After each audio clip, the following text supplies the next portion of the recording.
All right, good afternoon, everybody. I'd like to call to order the Thursday, August 22nd, 2024 Watertown Board of Adjustment meeting. Can we get a roll call? Yes. Dolly, Here. Culhane, Here. Kays, Here. Dargit Johnson, Here. Oletsky, Present. Spire, Here. and then Ford and Brink are absent. Thank you. Moving on to the next item on the agenda is the approval of the agenda. I need a motion. So moved. Second. A motion and a second. Any discussion on that agenda? All in favor? Aye. Any opposed? Aye. That motion carries. We'll move on to item 4A on the agenda, which is the approval of the minutes from the August 8th, 2024 meeting. Do I have a motion on that? So moved. A motion Second. and a second. Any discussion on those minutes? All in favor? Aye. Aye. Any opposed? Motion carries, and those minutes are approved. We'll move on to item 5A on the regular agenda, which is a board consideration for a variance request, and I'll turn it over to you, Carla. All right, thank you. So for this request, the applicants, Crockers LLC, are requesting a variance from the 20-foot side yard setback required in the I-1 Light Industrial and C3 Highway Commercial District. They are requesting a 19-foot 5-inch side yard setback off of that north property line.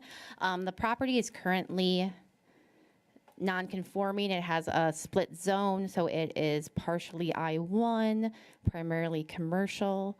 They are subsequently after this meeting, you'll be going in front of the Plan Commission to request a rezone, and we'll be planning on replatting that to C3 to bring the lot into compliance. Currently, there sits their shop, which was built in 1960, then added on in, bring it up here, what they're planning, added on to in 1982. When they did the addition, it came out to be about 39 feet, 5 inches off of that north property line. Now they're looking to expand it further and are wanting to keep it in line on the south side of the property. Their addition is going to be expanding farther to the west, which will put it encroaching in that 20-foot setback requirements. I believe the applicant is here to speak more on it as well. Thank you, Carla. I do have a public hearing on this, so I will open that at this time. If anybody's here to speak on behalf or against, go ahead and approach the microphone.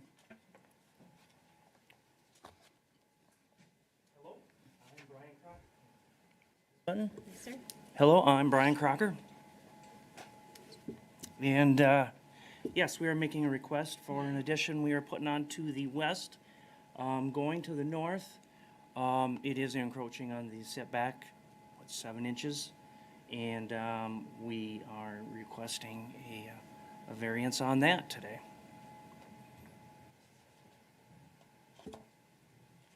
Any questions?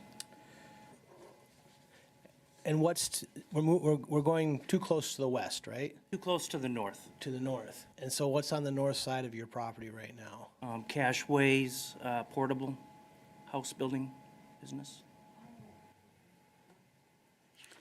So on the request, your building is attached to the existing building. The request states that you want to keep the same roof pitch Correct. to line up with the existing building. Yes. So I do the math on that. If you shortened up the distance of that wall, you could keep the same roof pitch if you made that wall 1 3/4 inches taller than you got it on the plan.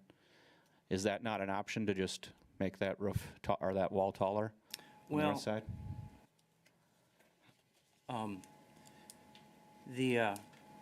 The reason being is, given the roof pitch and given the paint booth that I have purchased, we want to keep it to the north as much as possible, because with all of the equipment, the heating units and the computer stuff on the paint booth, a lot of it is mounted on the ceiling, which gives it a big height. So we want to keep it to the north as much as possible, otherwise it interferes with the pitch of the roof as we go to the north. Now, as we go to the north side of the paint booth, that is where all the mechanical is. That's where the gas pipe will come in, the electrical, and the chemical fire retardant system is all gonna be on that area. And then on, just to the west is where I have my explosion-proof mixing room, and that doesn't have the height of the booth, so that can go north just a little tiny bit to give us a little bit more storage capability in an explosion-proof atmosphere. And given that, that gives enough room between the wall and the paint booth, the north side of the paint booth where all the mechanical is. And what is the electrical setback supposed to be? 30 inches in front of the electrical work or something? I forget that number off the top of my head. That gives enough room for all of that. And now I know it's only 7 inches more into the setback, but when you pencil everything out and you draw pictures on the ground, it really makes sense to go that extra room for accessing all of the utilities and the mechanical and maintaining the booth too on the north side. Carly, could you pull up the GIS? I just having a hard time just visualizing this yet.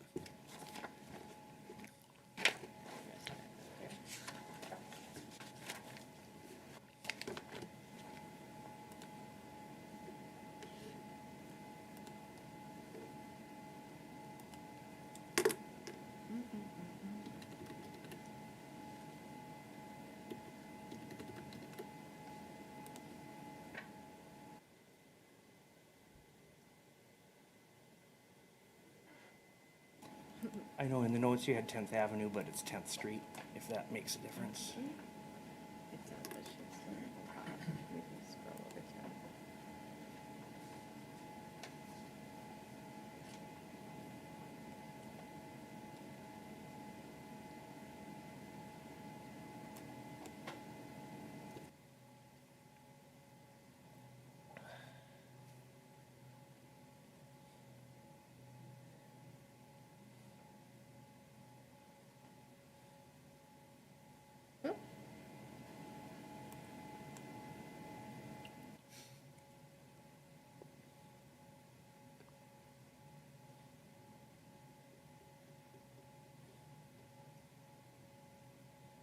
If anyone sees it, call it out. I'm looking. You're close. Right here, Yeah. see right Oh, here? yeah, here we go. Okay, we are right, There. yeah, we're right there. And this is right where we were talking, right there. So you're gonna go west of that building? Is that my shop right there? Yeah, it is. Okay. Where we're going is, this is no longer here. We removed all this, but we want to go this way, okay? And then it'll go 20 feet this way is what our request is, which encroaches on that setback a little bit. So which would be right here. And you see that here's the property line here, and then we do have a fence line right here. This is, and then this is obviously Cash Rate's parking lot and their storage here. And then our booth go right here, basically. And we'd be coming out here 60, this way, 62 feet to the west. But the ask is for 7 inches? Yeah, On the north side where the extension's gonna go to right here. This property line. the. And you got, Mr. Chair, Yep. and Brian, you have a fence, are you planning on fencing everything then up all the way to your property line then on the north side? We have an existing fence right here. There is a fence there already. Yes, and we are leaving that there. And the building will come back into here a little bit, and we are just going to take that fence and just bring it to the building and just leave it there. So we already have a structure that's on the property line. Yes, the fence line, yeah. And there wasn't, there was a fence here, that Right. still is. You see where I'm going with that? Thank you. Any additional questions from the board for the applicant?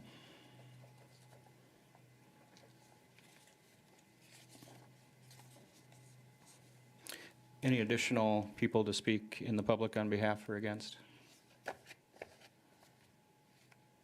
Thank you, sir. I'll close the public hearing at this time. Make a for a motion to motion. approve the request. Motion for approval by Sec- Cohen, Second. second by Case. My reasoning, Mr. Chair, in support of the motion is that we already have a structure that is encroaching the setback, even though it is a fence. I think that the fence there, or if they move it back closer to the proposed, is still going to give adequate separation distance to the, and doesn't encumber the owners of the property to the north to use their property. And who owns the property to the west? On My dad does. the west lot too? My dad owns the property all the way to Terex there. All the way to Terex. Yeah. And remind me, Carla, we're basing this setback on what the C3 setbacks are? Yes, and it'll be the same for the side yard setback will be the same in the C3 as it is in the I1, but the applicant and the plan commission, they'll be proposing bringing forth their rezone to bring the whole lot to C3. Do you know, in the staff review of the C3 zoning, has there been any discussion about reducing the side yard setbacks? It has been brought up in our possible future ordinances to reduce that to that 10-foot. So we have contemplated at the staff level of reducing the setback anyway, and this would be in line with that if that comes before us. Thank you. Sorry, yes, it would. And then I forgot to mention earlier too, even when they're adding on, they'll be meeting their setback requirements off of that rear yard to the west. Thank you. Thank you. Motion and a second. Do we have an additional discussion? I do have a question, please. Yes. Carla, okay, so I know we're getting into the other meeting, but so the paint booth is going to be fine in the C3? Or, I mean, Yeah, it'll still align with their current use as the Okay. collision center, yep.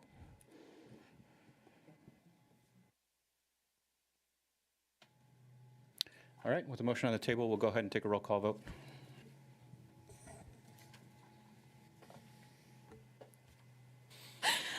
I'm sorry. Aletsky, Yes. Dargis Johnson, yes. Dolly, Yes. Kays, Yes. Colhane, Yes. Spire. Yes. All in favor, that motion carries. Moving on to item 5B on the agenda is a board consideration for a variance request. Carla, if you want to take us through that one as well? Yes, thank you. So the applicants for this one are requesting a variance for their 9-foot side yard setback in the R3 multifamily district. They are requesting a 6-foot 5-inch side yard setback on the west and east property lines. This is to accommodate a duplex they are planning to build. They were previously in 2020 approved to build a duplex a couple of lots to the west and are looking to utilize that same footprint that they used for that previous duplex. The lot that the duplex was built on back in 2020 was 80 feet wide, so it was able to accommodate the 9-foot yard setback. This current lot that they're looking to build on is only 70 feet wide, so it is unable to fit that same footprint with the 9-foot setbacks. The yard itself is currently a legal non-conforming yard in the R3 multifamily residential district. Typically, we'd be looking for, like for our duplex and R2 lot, to be that 85 feet in width. All of these lots in this platted area are going to be roughly like 75 feet. There are occasionally some that are 80 or 85, but they're basically all non-conforming. On the property currently, there sits a mobile home. The mobile home is also going to be legally non-conforming in the R3 district. The applicant, if they're able to build the duplex, would be planned to remove that non-conforming structure and the shed on the property and then bring it into compliance by building this duplex. Thank you, Carla. We do have a public hearing on this one. I'll go ahead and open that at this time. If anybody's here to speak on behalf or against.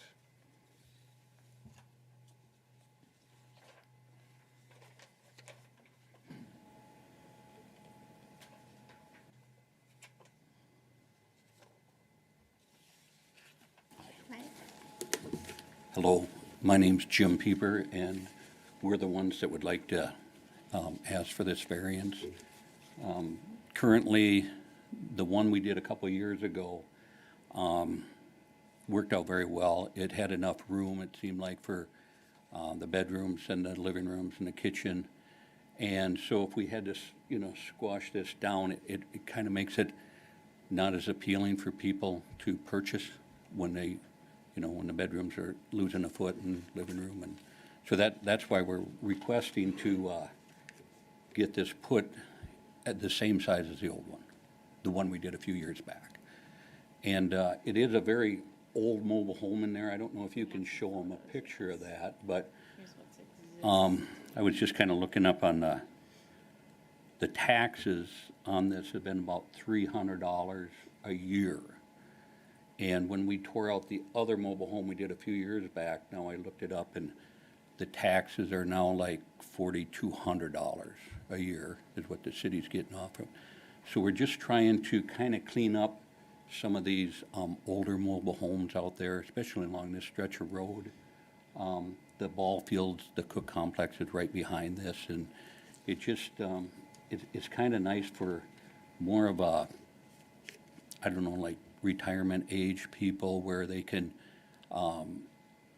it's a little bit more affordable housing in this stretch here versus, some of the other newer places in town.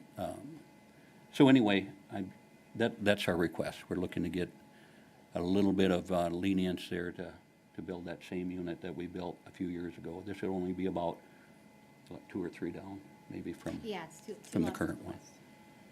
So that versus, what's there now, we definitely need to cut that out and tear it out of there. So Jim, you'd meet the 9 foot on one side, but you're short on the other?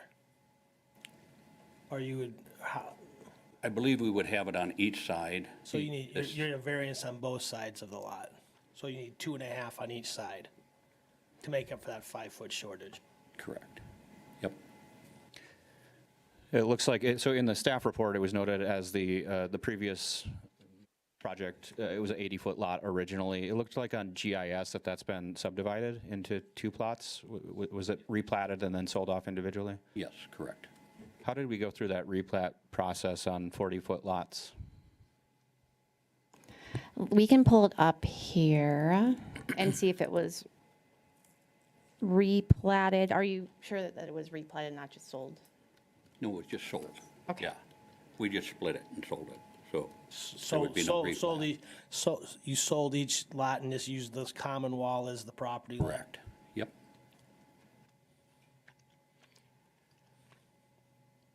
So it's still zoned as R3 on the previous one? What's Yes, the it is. smallest side, sorry, Chair, Yes. what's the smallest side yard setback we have in zoning? Is it a 6 foot? 5 foot or 6? It is going to 6 be foot. 6 feet, yep. 6 foot, is our and that's minimum. like the R2A or? In R2A, yeah. It's 10% of the lot width if the lot is less than 75 feet, not to go lower than 6 feet.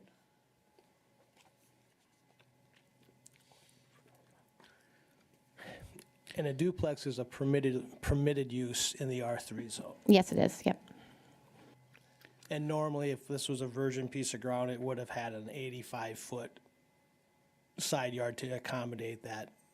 If I was gonna come in and do R3 today, I'd need an 85-foot wide, or an R2, whatever that would be. Yes, yep, for an R2, you would need that 85-foot width.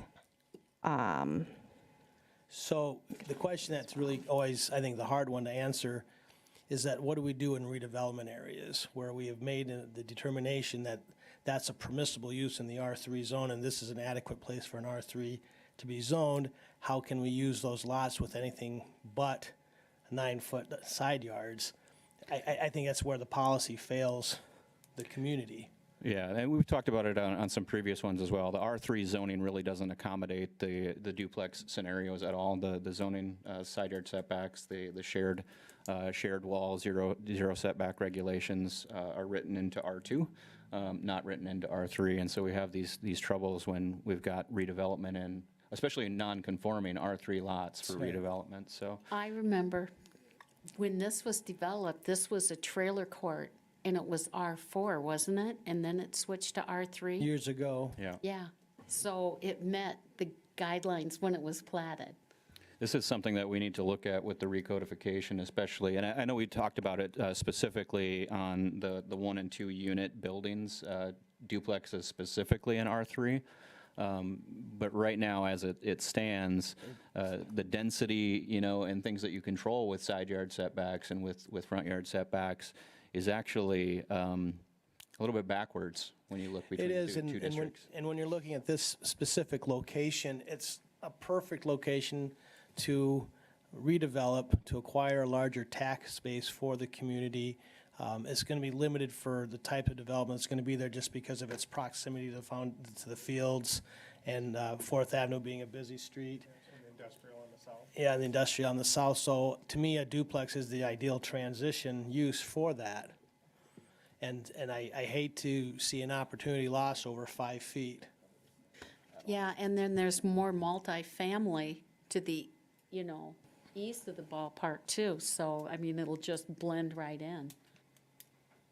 And I think and again, I think if it's something that we're talking about change, we got a current pair of shoes that they don't fit just right, but we know we're going to be buying a new pair of shoes. I think that can be a basis for a move forward. Any additional questions, comments for the applicant? I don't have any. Thank you. Any additional comments from the public? I'll close the public hearing.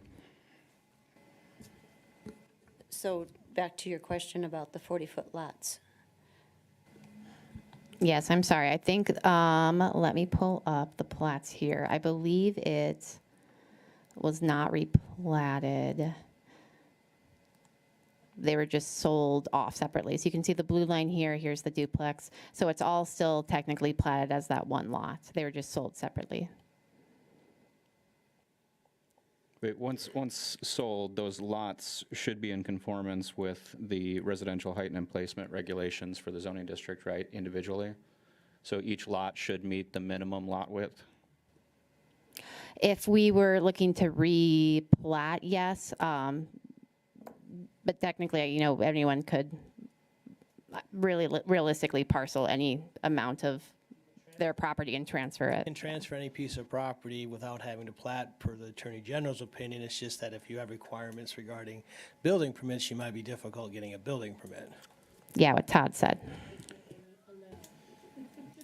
You can't replace it, you're not getting along. Hence part of the problem we have with duplexes when the lot requirement for a duplex in the R2 attached district is 85-foot width, but these are individually 40-foot lots, right? Nor do we have language in there, in the R3 that allows for the shared wall to be Correct. on the property line. So, something to fix. When in reality, we would more realistically treat them as R2A individually as sufficient lots, right? According to current standards. And then in that case, if you were applying the same logic to it, a 40-foot individual lot width, you could have a 6-foot setback on those older lots. I would, sorry, is the public hearing still open? The public hearing is closed. We don't have a motion on the table I yet. would move to approve. Second. We have a motion and a second. Any additional discussion or comments? I have one question, and Carla might be too new to remember this, but haven't we dealt with this exact issue on this stretch before? Didn't we deny I thought there was a variance that got denied by a fellow that was trying to fix his mom's house or build one for his mom. Yeah, a manufactured home to the west of there. Admittedly, at that time, my recollection was I voted for that variance, and I intend to vote in favor of this variance. I did, yeah. And the basis for that would be that we've got non-conforming lots which ultimately leads to a hardship. You've got goofy lots on a odd stretch of property in between what is public property and an industrial use. And really, I don't see it, this seems like the least intrusive option, or one of the least intrusive options. So that would be the basis for the variance. I think historically, too, we have treated manufactured homes slightly different because we do have a further requirement within the ordinance around the age of the unit, so expansion or replacement of an aged unit. Yes, and I don't recall the exact issue. I just remember I some don't either, yeah. fellow asking for a variance on one of these. But I mean, it does strike me as that maybe R3 is not the appropriate zoning designation. But I don't know if there is an appropriate zoning designation for this stretch of whatever, 40 houses or 50 lots or whatever. It looks to me like it's, R2A is probably a good idea, but even then, we've got a minimum lot size issue, right, is basically? And we just might have to, you just might have to pigeonhole, That this little stretch here is we're gonna, be flexible. yeah. The other consideration that we've got on these particular lots is they do have the rear access as well. So Right. we've got alley access all the way through there, which is expected to be maintained because we use that from a city standpoint. Right, and as long as the garage is in, it's probably even be better for the garages to access that, you know, that would, because that is a collector route too, one day. So I mean, those are all good things. And Chair, Yes, sir. the intent of side yard setbacks, or one of the main intents, right, is access for fire services? I mean, right, that's a question. Right. And I mean, does our fire, do you have any problem in terms of access from either Fourth Avenue or the alley? Do you foresee any issue with a 6-yard side back? Yeah, okay, so, And if we're still 6.5 feet and the neighbor's at least 6.5 feet, we still got more than 10 feet separation for fire jumping. So I think those are all bases for being okay with this. We still need a motion, is that correct? Motion and second. Motion and second, okay. Additional comments? We'll go ahead and take a roll call vote. All right. Oletsky, Yes. Dorgitz Johnson, Yes. Dolly, Yes. Kays, Yes. Colhane, yes. Spire. Yes. That motion will pass. And we'll move on to item 6 on the agenda, is open public comments. Was anybody here to speak on an item that wasn't on the agenda? We'll move on to new business. Any new business? None that I have. Any from the board? Old business? None from us. Old business from the board? All right, well then I'll take a motion to adjourn. So moved. A second. All in favor? Any opposed? Aye. We are adjourned. We'll convene here momentarily as the Plan Commission.